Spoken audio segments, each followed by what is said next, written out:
Kafe apo çaj? Kafe gjithmonë. Kafe. Të zgjohesh herët apo të rrish natën vonë? Herët po nga një herë edhe natën vonë. Natën vonë. Të flasësh apo të dëgjosh? Të dëgjosh e pastaj të flasësh. Të dëgjoj dhe të flas. Pushimi në det apo në mal? Në det, po edhe mali më pëlqen. Në det. Me këtë do pinit një kafe nga lista e partisë kundërshtare? Si zakonisht me Durata Çupin. E vështirë. Lideri juaj politik me një fjalë. Lider dhe mbështetës. Energji nukleare. Lideri kundërshtar me një fjalë. Gjysh me kod plot. Dështim në të gjithë fushat. Të udhëheqësh apo të ndjekësh? Të udhëheqësh dhe të bësh tjerë të ndjekin. Të ndjekësh. A keni frikë nga humbja? Jo, mentaliteti të fituarit të rezultatit ajo shërben, dhe të mëson. Jo.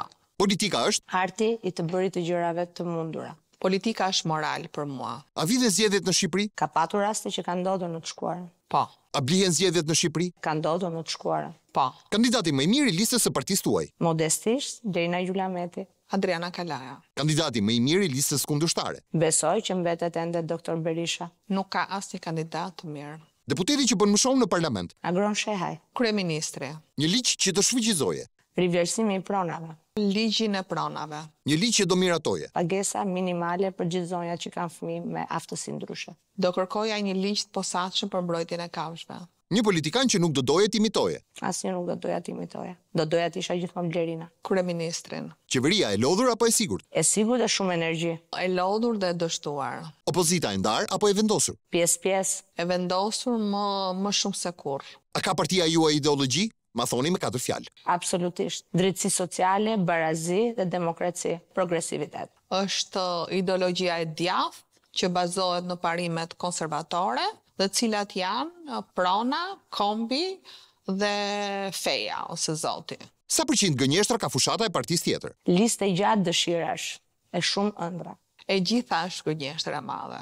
Fjala e parë që të vjen ndërmend për Tiranën. Kryeqyteti im, vendi ku do doja dhe dua të rris dhe të zhvilloj familjen time. Tirana e betonizuar. Të blesh apartament në Tiranë është utopi për çiftet e reja? Shumë e vështirë.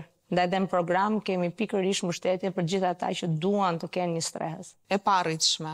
Kulla në qendër, pro apo kundër? Gjithmonë për një qytet që duhet të zgjerohet në periferin e vet dhe pa ashtu të ketë standardet e jetesës në periferi shumë më tepër se sa vetë qendra. Kulla në qendër sinonim i pastrimit parave. Janë mbjell 2 milion pemë Tiranë? Besoj që ka edhe do të shikojmë rezultatet për shumë vite më pas. As 100.000 pemë nuk janë mbjell. Një vend në Tiranë ku ndihesh vetvetja. Kudo në gjithë qytetin tim, po mbi të gjitha atje ku është familja ime. Brenda familjes. Transporti publik nga 1 në 10. 5. Në përmirësim, në vazhdimësi me gjithë autobusët elektrik. Mendoj që është 0.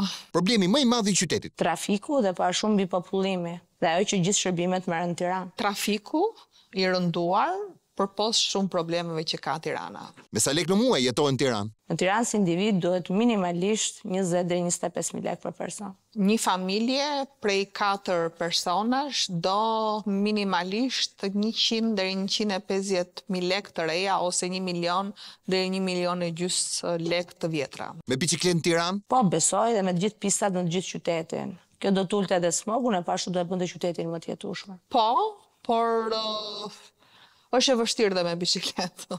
E vështirë ti është grua në politik? Jo dhe aq e lehtë. Shumë e vështirë. Komplimenti më i bukur që keni marrë? Qa kokforcie që pas. Zonjë që mban fjalën. Komenti më i rëndë që keni lexuar për veten? Shko bëj palestër mbas lindjes së dytë. Kjo që do hidhte në erë Tiranën me tritol. Gruaja që admironi më shumë? Mamaja ime, forca e saj për t'ia dalë ballë gjithë hallave që ka kaluar në jetë. Nëna, pa diskutim. Ivanka Trump apo Alex Soros? Asnjëri prej dyve. Ivanka Trump në çdo moment. A ka solidaritet me zgravën politik? Jo gjithmonë. Ka raste që po, më së shumti jo. Patjetër që ka.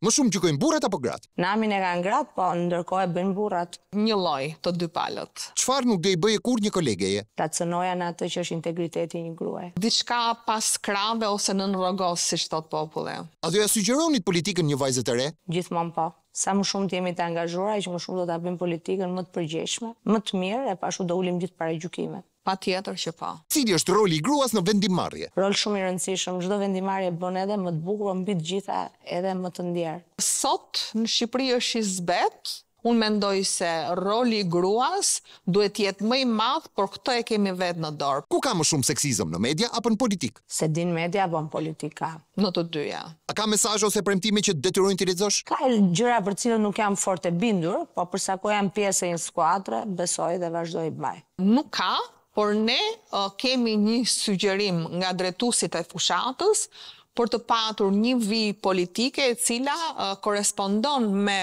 programin. Sa përqind të postimeve i bën vetë? Gjysma, pjesa tjetër me pak zndim. 100%. Përdorni filtra në fotot e rrjeteve sociale? Se besoj se kam nevojë shumë, po. Kur është këndi dur i dritës e dora e dur që të bën foto, jenë rregull. Në asnjë foto. Gënjeshtra më e madhe që keni thënë? Për 5 minuta takohemi. Nuk e mbaj mend me thënë të drejtën, sepse gjithmonë jam penalizuar sepse nuk di të gënjej. A bëhet teatr në fushat? Për sa kohë ka sken dhe drita, patjetër ka edhe aktor. Ka. A ka sinqeritet partia tjetër? Besoj që nga një herë edhe ka, sa i shikon sa premtime që thua, vërtet i besoj?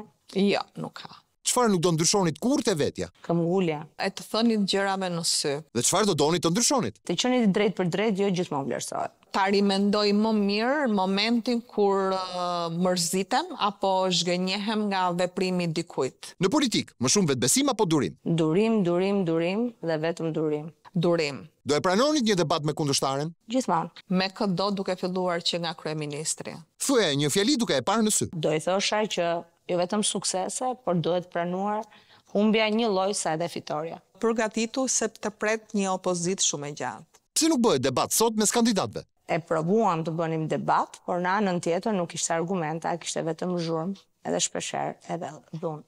Sepse refuzon në mënyrë kategorike majoranca për shkak të dështimeve në çdo fushë. Çfarë të bën të dridhet zemra? Rënia e telefonit nga njerëzit e shtëpisë. Kur shoh njerëz të pamundur që t'jenë zot të vetes dhe mbi të gjitha 4 putroshët të cilët janë të pamundur të kujdesen për veten. Nëse nuk fiton, çfarë do të bësh me 12 maj? Do të përqafoj fort Kronin edhe Joelin, e pa ashtu me familjarët e mi do kaloj një ditë bukur. Të nesër pasaj vazhdon përsëri aktivizimi im. Atë që kam bërë gjithë të vite, avokate dhe eksperte kontabël. A ka më misi pas zgjedhjeve? Misit e vërteta gjithmonë shikohen pas zgjedhjeve. Patjetër që do ketë misi, një lloj si dhe para zgjedhjeve. Kë do donit në krah ditën e votimit? Njerëzit e zemrës e mbi të gjitha ekipin që kanë patur gjithmonë për krah deri në këtë pikë. 2 fëmijët e mi. Pse duhet ju besojnë zgjedhësit? Sepse jam një vajzë tirane që punoj me shumë ndershmëri e mbi të gjitha me përkushtim për të dalë për gjitha ato që ne jemi pjesë në fushatën e Partisë Socialiste. Sepse kam dhënë prova gjatë gjithë opozitës time që përveç se e mbaj fjalën, i shkoj gjërave deri në fund. Një fjali për Piranjat. Një emision shumë interesant, e mbi të gjitha interesant dhe ata që e drejtojnë. E ndjek her pas here. Është një emision fantastik, me thënë të drejtën, mezi e pres në orën 20:44.